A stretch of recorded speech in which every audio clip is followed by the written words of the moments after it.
Hi, I'm David, and today we have a 2012 Hyundai Sonata. Today we're going to replace a burnout taillight here on the back of this car. But instead of using a regular light bulb, we're going to be converting to LED bulbs. So if you haven't already, consider subscribing, and if you like what you see, click that like button. Let's get started. Alright, so let's go and we'll get the burnout side first. So this little panel here just pulls off, and then your brake light is right here, this gray one. So it should turn. Yep, you just turn it counterclockwise.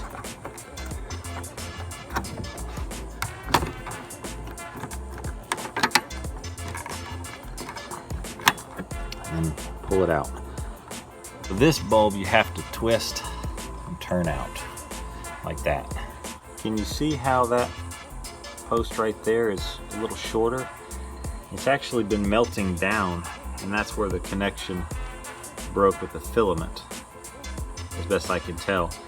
Here's the bulb from the other side. Look at this one.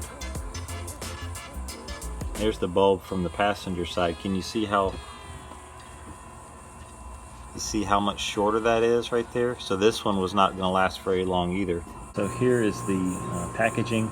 The bulb, the actual brake light bulb for this car is a 2357, but the base is the same as an 1157. So for all intents and purposes, with an LED bulb, this would be there would be no difference. This particular brand I have put on 2 other vehicles. This is not an endorsement. Philips is not paying me to say this, but these have been far superior to anything else that I have found. Mostly due to the fact that you have 4 LEDs. There's 4 on this side and then 4 on the reverse. And the way that the bulb is made, the bulb goes, well, really it goes like this in the housing. And so what it does is it projects the LED light into that tail lamp housing, causes it to illuminate better. The LED row there is positioned more or less in the same position as where the filament would be on an incandescent bulb. So that's going to make the light pattern, the light output would be comparable. Although these LEDs are significantly brighter whenever you have the brake pedal on. You see the LED row on either side, and I've got some dielectric grease that I'm going to put just a light coat on the bottom and then also on the base. That will keep moisture and corrosion from happening both on the bulb and in the terminal. So we'll just put a little bit on here, just like that, and then I'll take it and I'll just smear it on there, and I want to get it also around the bottom here. This also is keyed. Let's see. Can you see that? How there's that little notch there and then there? See how it's lower on one side? So the bulb only goes in one way. There are some LED bulbs, like a what is that other one? I'm trying to think of the name. 3457 or something. I can't remember off the top of my head. But anyway, it doesn't have this round base. It's just kind of a wedge type bulb. They'll go in 2 different, either direction. So if you put them in backwards, then the LED won't light. But this one being keyed will only go in one way. So let's go put this one in there. I'm outside, so sorry for all the air conditioner noise. It's summertime right now, so this is what you get when you're outside. Okay, so we'll just put this in there. Like I said, it only goes in one way. We'll push it down. Let's see. Maybe I got it backwards. There. You see how that does? You just give it another little extra turn, and then that's in there. So let me. I'm gonna go turn the go push the brake pedal and turn the headlights on to make sure it lights up.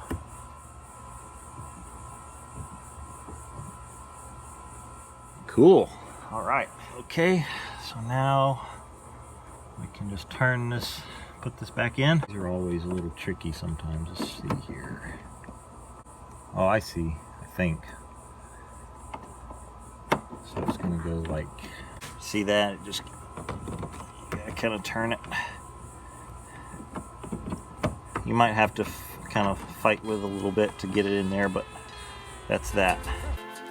Okay, what I wanted to show you here was a comparison of the LED light bulb on the left and the incandescent light bulb on the right. So watch the clock right here. I'm going to freeze it right here. There's the LED, and then we'll let it count up to here. Boom, there's the other one. So that's approximately 0.3 of a second. So at 70 miles per hour, you're going about 103 feet per second. So 30% of that would be approximately 31 feet of additional time that you would have, 31 feet of additional distance that you would have for someone to react to your brake lights coming on behind you. All right, I got them both put in. Let's see what they look like. I'll do the brake lights and then I'll turn the tail lights on and do the brakes again.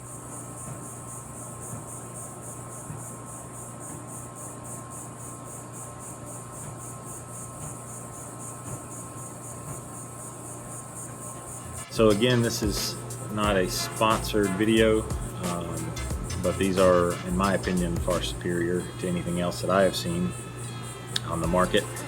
Philips, if you on the off chance happen to be watching this, please make this in an amber version. We can only get red ones, and I think an amber version would be very, very helpful. On this car, on this Sonata, it has a separate turn signal from the brake light, and it also does not give you any indication that the brake lamp is out. But if you had a vehicle where the turn signal and the brake light are both the same bulb, you would need one of these inline resistor kits. I'll put Amazon affiliate link for these if your car needs them. This car does not.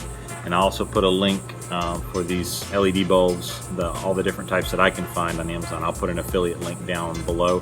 It doesn't cost you anything extra. The channel will earn a buck or two, which is helpful. That lets me keep doing these videos for you to watch. I would like to thank you for watching, and again, if you haven't subscribed, consider subscribing, and we'll see you on the next video. Have a great day.